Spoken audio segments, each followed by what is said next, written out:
Dígame bien. Perfecto. ¿Listo? Listo, ¿cómo están? Buenas tardes. Soy la doctora Claudia Suárez. El día de hoy se me ha encargado la parte de diagnóstico en contexto de hernias. Vamos a hablar un poco de las generalidades para poder iniciar toda la serie de exposiciones que vienen, que nos van a ya identificar a cada uno de los tipos de hernias y el manejo que los maestros le van a dar. Entonces, ok. Bueno, como introducción, sabemos que la mayoría de las hernias adquiridas se van a formar cuando hay una pérdida de la integridad mecánica de los músculos y tendones. Entonces, esta pared abdominal la vamos a ver debilitada y pierde esta fuerza necesaria para contener las vísceras y bueno, sostener al torso también. Entonces, las hernias de la pared abdominal van a representar una de las patologías quirúrgicas más frecuentes en la práctica clínica y con una incidencia significativa en la población general. Acá tenemos a Pascal, vamos a hablar un poco de esta ley. Él nos dice que cualquier presión generada dentro de una cavidad se transmite por igual a las paredes de esa cavidad. Doctora, mejor apague su video porque está un poco mal. Bueno, al generar una respuesta al aumento de la presión abdominal, la pared del internet, ¿no? ¿Sí? Creo que ahora me pueden escuchar mejor. Como les mencionaba, acá tenemos a la ley de Pascal. Cualquier presión generada dentro de la cavidad, como lo vemos en el gráfico, se va a transmitir por igual a las paredes. Esta presión, al ser transmitida, nos va a dar una respuesta al aumento de la presión abdominal. Entonces, la pared abdominal muscular se va a contraer para hacer la contrapresión. Entonces, la pérdida de la integridad mecánica de los músculos y tendones que había mencionado va a disminuir. Y acá es donde empiezan a formarse las hernias. ¿Ya? Tenemos zonas de fragilidad, como el doctor bien lo mencionaba en la exposición anterior. Ya una vez que se formó esta hernia, también va a seguir aumentando de tamaño debido al aumento de la tensión de la pared. Y según la ley de Laplace, la tensión de la pared va a ser mayor en el punto del radio más grande. Entonces la pared se va a volver más delgada, la tumoración y el saco herniario va a crecer y vamos a tener un punto más débil que va a ser una hernia con un tamaño más aumentado aún. Entonces tenemos estos puntos de la línea alba, la hernia umbilical, las hernias a nivel inguinal, como lo hemos mencionado, bueno, lo mencionó el doctor en la clase anterior. Ahora, la evaluación, mi tema es un poco más de diagnóstico, entonces la evaluación diagnóstica de las hernias de la pared abdominal es un paso fundamental para garantizar un manejo adecuado y personalizar cada caso. Los diagnósticos principales los vamos a entender mediante la anamnesis detallada y el examen físico. En la anamnesis vamos a ver el dolor, el abultamiento, lo que vemos, los signos que podemos palpar al paciente. Y los factores predisponentes, si es un paciente que hace cargas pesadas, pacientes obesos, pacientes con esfuerzos físicos, entonces nos va como guiando hacia estos diagnósticos. A nivel del examen físico, también es una herramienta clave para confirmar la presencia de las hernias, evaluando tanto la localización, la reducibilidad y las posibles complicaciones que podemos ver. Entonces, ¿qué pasa en casos de un paciente donde el examen físico no logra determinar este abultamiento, esta tumoración? Entonces, este porcentaje de pacientes es significativo y está asociada con una hernia de la pared abdominal que puede encontrarse con un examen físico normal. Entonces, en estos casos, las imágenes diagnósticas son las que pueden utilizarse para confirmar o descartar el diagnóstico.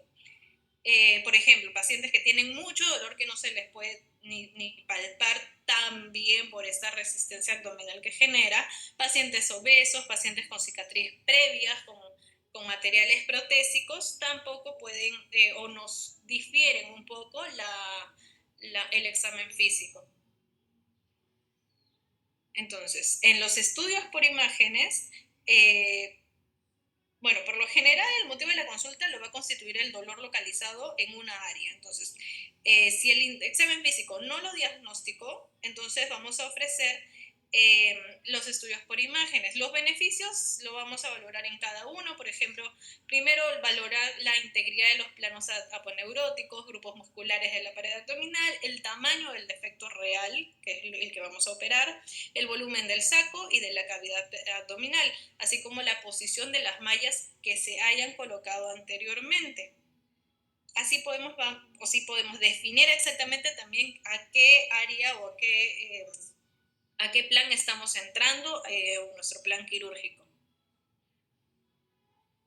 Entonces, una de las técnicas más antiguas en 1967 fue la herniografía. Fue instaurada desde ese entonces, la cual era una técnica invasiva. En realidad, la técnica va a consistir en inyectar material de contraste ionizado en la cavidad peritoneal y para la evaluación mediante placas continuas, determinar toda la anatomía y ver exactamente la zona. Entonces, la técnica es, evacuar que el paciente, evacúe la vejiga, se le coloca en posición supina, en una camilla teniendo el material del fluoroscopio y se procede a la demarcación de la piel y la colocación de los campos estériles. Se va a tener que colocar igual un acceso venoso, una vía periférica, en caso se necesite una sedación, es decir, es bien doloroso este procedimiento y tratar los efectos adversos, como les menciono, de reacciones anestésicas o alguna alteración o un síndrome anafiláctico por alguna alergia del contraste. Entonces, una vez que ya tenemos el sitio de la inyección, se funciona, o el sitio de la tumoración, por ejemplo, una hernia inguinal derecha, entonces vamos a funcionar el lado contrario y aproximadamente en el borde lateral del músculo recto, ligeramente por debajo del ombligo, se va a infiltrar la piel con anestesia y luego se va a insertar una aguja de un calibre de 20 milímetros de manera oblicua. Vamos a llegar hasta el peritoneo y ahí vamos a inyectar el medio de contraste. Con la guía fluoroscópica es donde vamos a ver los depósitos intraperitoneales de este contraste, que es más o menos de 50 a 100 mililitros de cantidad de contraste que se utiliza.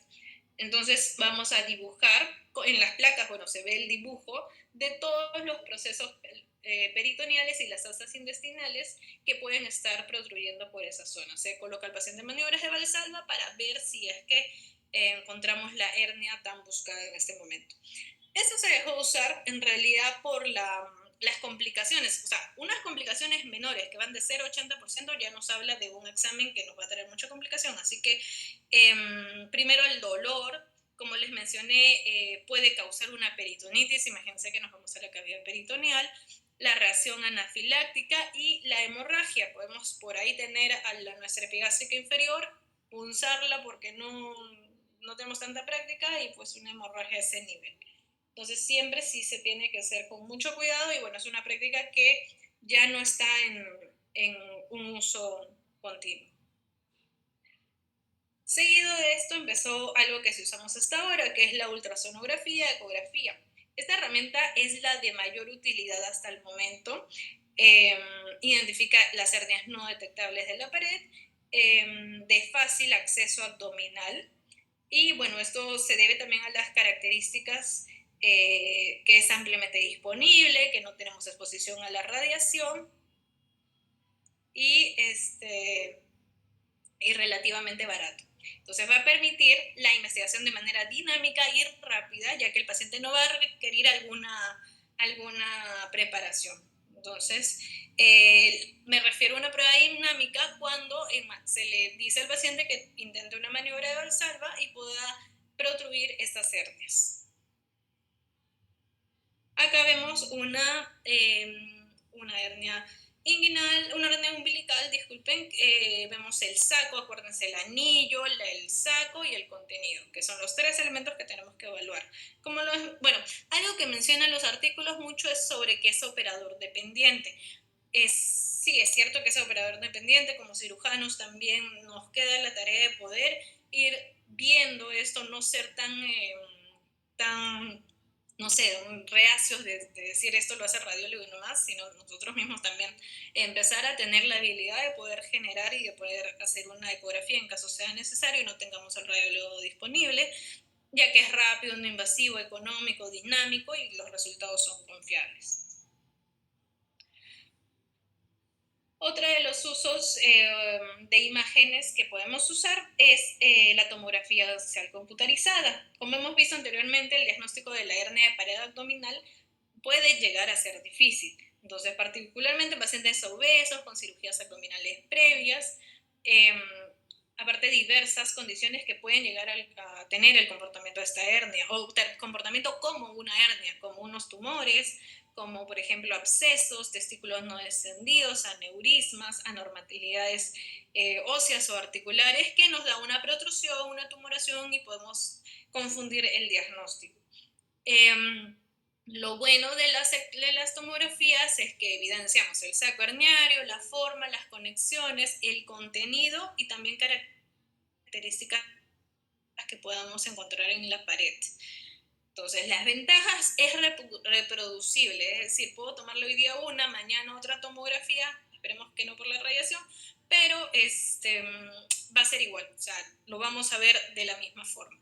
La disponibilidad va en aumento, muchos hospitales ya tienen centros de referencia cercanos, próximos, que pueden tener una tomografía si es que tenemos esas dudas en emergencia. La capacidad de detectar la mayoría de las hernias antes de que se manifiesten clínicamente, algunas hasta incidentalmente. En otros estudios podemos encontrar algún defecto en la pared y comunicarlo al paciente en caso sienta alguna molestia en esa zona.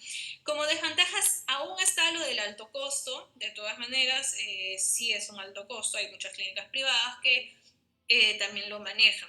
La limitada disponibilidad en la práctica clínica va asociada a ello, que es cierto que ha aumentado, pero no es que esté tan ventajoso para todos los hospitales. Y bueno, la exposición a la reacción, que sí es un poco alta, y la falta de interpretación por especialista. Por ello, recalco aún más, como cirujanos, teniendo alguna ventaja de tener alguna tomografía, lo ideal es que podamos interpretarla. Aprender poco a poco a interpretarla y que sea parte de lo que diariamente vamos a ver. Permítanme un momento. Ya. Entonces, como les mencionaba, la tomografía nos va a ser una opción muy relevante cuando tenemos sospecha de complicaciones que es resultantes por la hernia de la pared abdominal, tales como una obstrucción secundaria, una encarceración o estrangulamiento. Puedo ver mucho la parte anatómica a lo que estoy entrando, puedo ver qué órgano es el que está afectado, también si hay edema de pared, en qué momento estoy entrando a operar a este paciente, si estoy en un sufrimiento o directamente con isquemia. Otro estudio también presentado es la resonancia magnética. A pesar de que es superior a nivel de las densidades del contraste del tejido, la resonancia no ha sido frecuentemente utilizada como una herramienta diagnóstica de rutina, digamos. Pero bueno, los autores, en base a la limitada información que existe, porque no es común que se le pida a todos los pacientes resonancia magnética, no hay una conclusión diagnóstica tan específica. Igual eso lo vamos a ver en unos estudios. Eh, pero igual los altos costos, la limitada disponibilidad se solicita.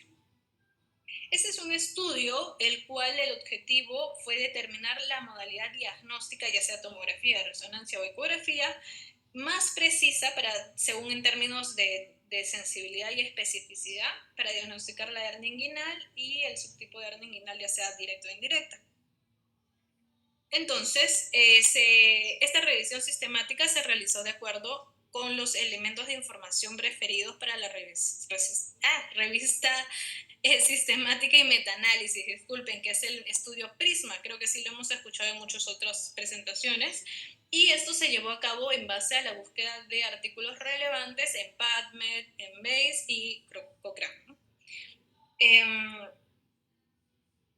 ¿Ya? Entonces, algo en estas bubble chart que voy a presentar nos da un poco de lo que se realizó.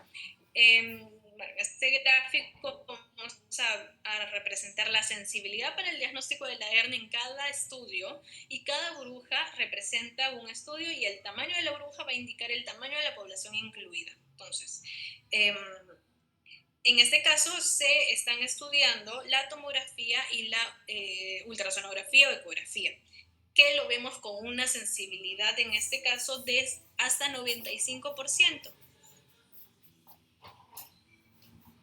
teniendo la ecografía mayor principalmente, que es la verde. En este gráfico vamos a irnos hacia la especificidad para el diagnóstico de la hernia inguinal de cada estudio, e igual va a representar cada burbuja el estudio y el tamaño de la burbuja, el tamaño de la población. Entonces los gráficos de burbuja van a representar el tamaño de cada cohorte de pacientes y el intervalo porcentual tanto para la sensibilidad como para la especificidad, mostrando que la ecografía era mejor que la tomografía, y la resonancia para diagnosticar la hernia inguinal en este caso. ¿Ya? Entonces, en esta comparativa, los gráficos van a mencionar solo ecografía y tomografía. Como vimos en la anterior diapositiva, la resonancia quedó muy escueta en este estudio o en los diferentes estudios encontrados. Como les menciono, los autores no nos mencionan tanta base de datos para resonancia, netamente tomografía y ecografía. Entonces van a mostrar estos dos valores altos cuando hablamos de sensibilidad y especificidad.